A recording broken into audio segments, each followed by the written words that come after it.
Vse, veš, Vseeno. glasba je ena ključnih stvari pri zdravljenju ljudi, jaz opažam, a ne, glasba pa ples.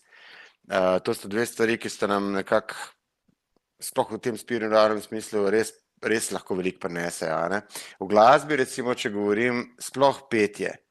Petje je največje samozdravilo, po moje, ki obstaja.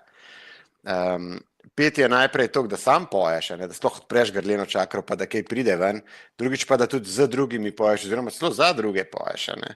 Recimo, tle smo videli ogromne napredke, čist, ko je enkrat človek začel peti, recimo pri moji ženi je bilo to ekstremno očitno, ko je ona začela peti, pa so ji vsi rekli, da ne zna peti, ko je bila majhna, a ne. Ko je začela peti, je šla na ure petja, prav je dobila za rojstni dan, evo, paketič, takrat se je njena samozavest do vsega tako povečala za 100% ali pa več.